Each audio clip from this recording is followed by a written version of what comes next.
যুগে তিনি আসেন আমাদের স্বরূপ চেনাতে। আমরা আমাদের স্বরূপকে চিনি না, আমরা জানি না আমরা কে, কারা, কি আমাদের দায়িত্ব, কি আমাদের কর্তব্য। এই সমাজের বিভিন্ন স্তরের ব্যক্তি, দম্পতি, গৃহ, সমাজ তথা রাষ্ট্রের উদ্ধারের জন্য আমরা কত চিন্তা করছি, আমরা কত কাজ করে চলেছি, কিন্তু আমরা জানিই না আমরা কি আর আমাদের কি করা উচিত।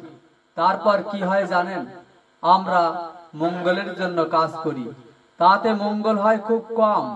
কেননা মঙ্গল দাতা যিনি, মঙ্গল বিধায়ক যিনি, তাকে কেন্দ্রায়িত না হওয়া পর্যন্ত আপনার আমার সমস্ত মঙ্গল অমঙ্গলে পর্যবসিত হয়।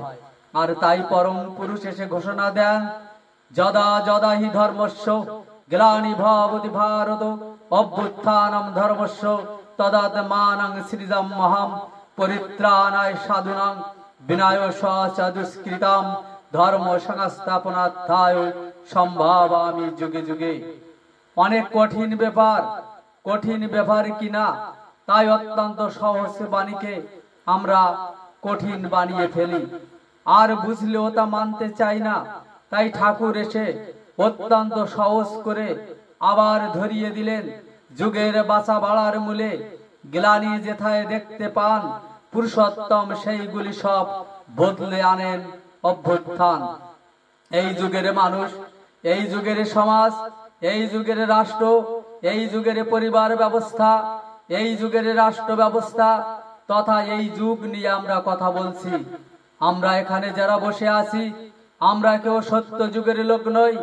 আমরা এখানে যারা বসে আছি, আমরা কেউ দাপার যুগের লোক নই বা ত্রেতা যুগের লোক নই। আমরা এখানে যারা বসে আছি সব কোন যুগের লোক? কলি যুগের লোক।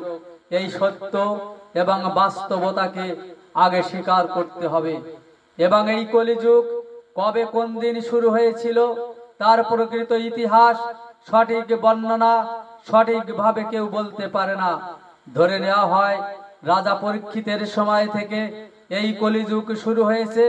সেটা কত সালে তার ঐতিহাসিক প্রমাণ কেউ দিতে পারে না, তা আমাদের জানার প্রয়োজন আছে। কিন্তু তা ওইটুকু জানায় উপকার খুব বেশি আমাদের হয় না। আর তাই দরকার কি আমাকে চেনা আর এই সময়কে জানা। আমরা কোন সময় এসে দাঁড়িয়েছি? আমরা এমন একটা সময় এসে দাঁড়িয়েছি যখন বিজ্ঞান, যখন দর্শন, যখন প্রযুক্তি, যখন প্রত্যেকটা জায়গায় আপনার আমার চাহিদার চেয়েও ব্যাপক পরিমাণে আমাকে দেওয়া হচ্ছে সুবিধাগুলো। মজার বিষয় কি জানেন? মজার বিষয় হচ্ছে এই যে এক সময় শিক্ষার জন্য মানুষ কান্নাকাটি করত, কিন্তু স্কুল কলেজ পেত না। অনেক বাচ্চা, অনেক গ্রামে অনেক মেধাবী সন্তান শিক্ষার সুযোগ না পেয়ে অশিক্ষিত থেকে গিয়েছে। আর এখন প্রত্যেক গ্রামে গ্রামে, প্রত্যেক পাড়ায় পাড়ায় স্কুল হয়েছে। প্রত্যেকটা জায়গায় উন্নত প্রতিষ্ঠান তৈরি হচ্ছে। কিন্তু মজার বিষয় কি জানেন? এখনকার মানুষ শিক্ষিত হয় না। দুই একটা সার্টিফিকেট হয় বটে, শিক্ষিত মানুষ খুঁজে পাওয়া খুব কষ্টকর হয়ে পড়েছে। ঠিক এই রকম ভাবে প্রত্যেকটা জায়গায় যদি হাত দিয়ে দেখা যায়, এই দুনিয়ার বুকে দিনের পর দিন সুযোগ এবং সুবিধা যতটা বেড়ে চলেছে, তত মানুষ পাওয়ার চেয়ে অমানুষ হয়ে যাচ্ছে। মানুষের দীক্ষা শিক্ষা, মানুষের বিভিন্ন দিক দিয়ে সুযোগ সুবিধা হচ্ছে। আজ মানুষ না খেয়ে আর মারা যায় না। আমরা বলতে পারি উন্নয়ন হচ্ছে, ডিজিটাল বাংলাদেশ হচ্ছে। উন্নতি তো হবেই। ডিজিটাল বাংলাদেশ সেই দিন বলা যায় যেদিন এই বাংলাদেশে আমার ঠাকুর যেমন ডিজিটাল বাংলাদেশ চেয়েছেন। এ কেমন কথা? ঠাকুর আবার ডিজিটাল বাংলাদেশের কথা কেন বললেন? আমার ঠাকুর বলেছেন সেই দিন আমার মানুষকে একটা উন্নত সমাজে চিন্তা করাতে পারি।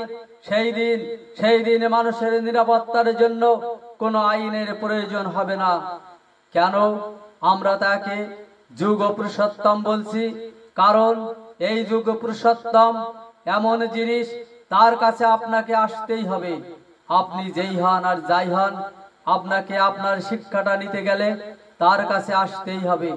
আপনি যদি একজন সাধারণ ঘরের সাধারণ একজন গৃহিণী হন, আপনাকে তার কাছে কেন আসতে হবে জানেন? আপনাকে তার কাছে আসতে হবে কি করে সুন্দর গৃহিণী হওয়া যায় তার জন্য। বিয়ে করে আমরা করতে করতে গৃহিণী হয়েছি, কিন্তু কি করে সুন্দর গৃহিণী হওয়া যায়, কি করে আমার ঘরের সমস্ত সমস্যার সমাধান আমি করতে পারি, এই সমস্ত সমস্যার সমাধান তার কাছ থেকে শিখে নেওয়া প্রয়োজন। আবার আপনি একজন গৃহস্থ হবেন, আপনিও ওই গৃহিণীর বর হবেন।